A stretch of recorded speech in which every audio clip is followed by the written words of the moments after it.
OSL means object source lighting, and the object being a part of your model that is emitting light, thus creating a glow that interacts with other parts of the model.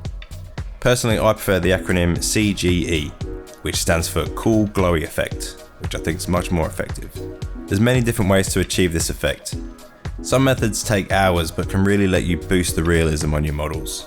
Now, this technique isn't a hyper-realistic method, but it will add a lot more interest to your models on the tabletop.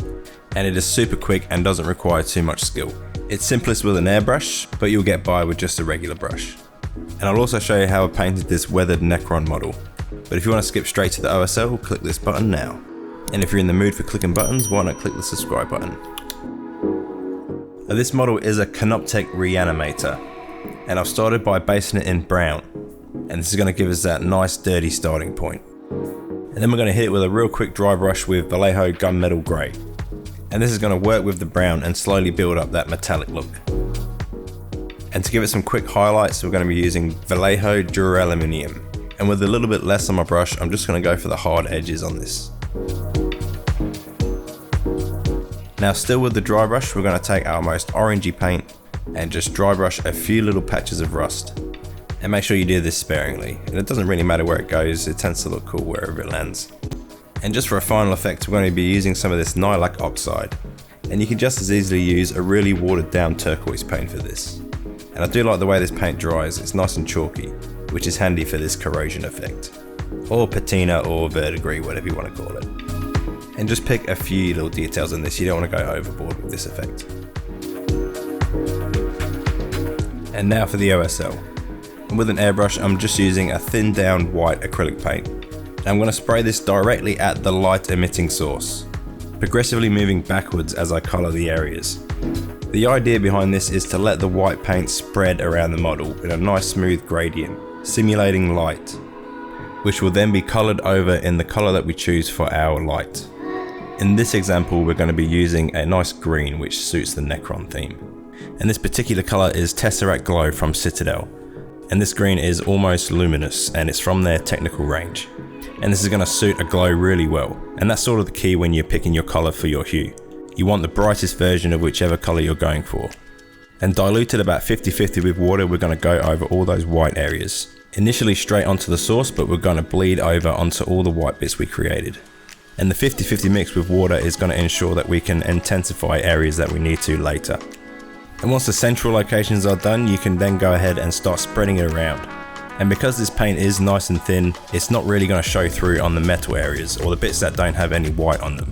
So don't be afraid to slop this on. Once this coat's dried, you can then go ahead and look at the bits that you think need a bit more intensity. And if you want to extend the glow a little bit more, you can thin the paint even more. If you're worried about harsh edges, you can just blend it out with a little bit of water just before the paint dries. Do this, just clean your brush out and leave it wet, and then start feathering it on the edges where you think it's going to dry. And to take it a little bit further, we're just using a little bit of thinned down white placed in the centers of all of our light sources, which is just going to make the light look a little bit more convincing. As when you look at colored LEDs and light bulbs and things like that, you notice that the inside of it is actually white and the glow that's around it is the color. Just think of a lightsaber. I've left these vents on the top unfinished so I can show you how to do it with a brush. With a really thinned down white, we're just going to place it into all the insides of these vents, including the edges. And you can actually catch the edges whilst you're painting the inside, just by using the right size brush and making sure the paint's thin enough. When the paint's really thin, it's just going to flow into all these crevices nice and easily. And we don't need to worry if the white edge is a little bit rough because that's going to turn into a glow anyway. And then once it's dry, come back with the Tesseract Glow, and again nice and thin and just plopping it in those recesses, making sure that you're catching the edges as you go. Now, I don't think this is as effective as with an airbrush, but not everybody has an airbrush, and you're probably not going to buy one just for this, but this will serve as a stopgap. And if anyone's still umming and ahhing about getting an airbrush, get one, it'll change your world. And you can get some pretty cheap brushes and compressors off eBay and Amazon these days. They don't have to be top quality ones, especially if you're just doing things like this and undercoating miniatures, which is what I mainly use mine for. And that's pretty much it for this tutorial. I hope you found something useful.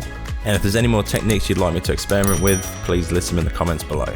I'm currently working on a chipping medium video, which should be out in the next couple of weeks, and that is some cool stuff. You can get some really nice weathering effects.